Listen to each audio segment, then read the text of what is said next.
Everyone, हम इस video में देखेंगे कि यीशु ने बड़ी भीड़ को रोटी और मछली क्यों खिलाई।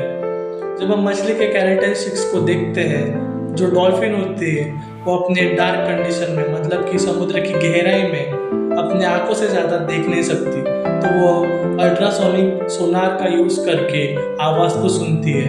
वह एक सोनिक रेडिएशन रिलीज करती है और अगर कोई ऑब्जेक्ट रहा तो वो टकरा कर उसके पास वापस आ जाती है और उससे वो समझ जाती है कि आगे कुछ है।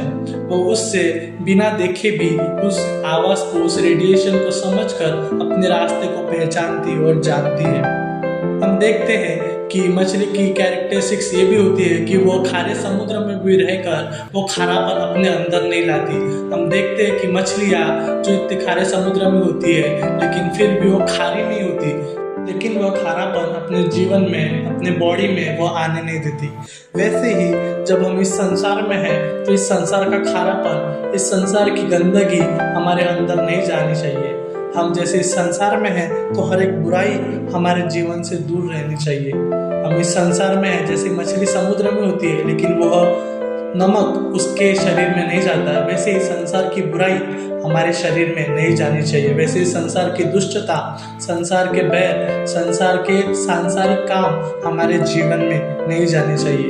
हम डॉल्फिन को देखते हैं कि वो सबसे बुद्धिमान मैमल्स में से एक है, सबसे बुद्धिमान जानवरों में वो गिनी जाती है।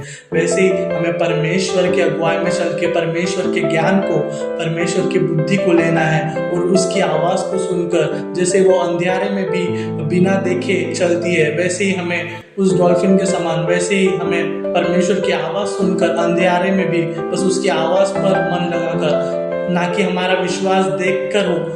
हमारा देखा हुआ विश्वास नहीं होना चाहिए लेकिन हमारा विश्वास अनदेखा होना चाहिए। वैसे ही हम परमेश्वर की आवाज़ को सुने, पहचाने और उसकी आवाज़ को मनन करके उसके हर एक कामों को हम अपने जीवन से करते जाए और उसके वचन पर हम अपने जीवन में सदा चलते जाए। प्रभु इस वीडियो के जरिए आपको एजुकेट करे और ब्लेस करे। आमीन।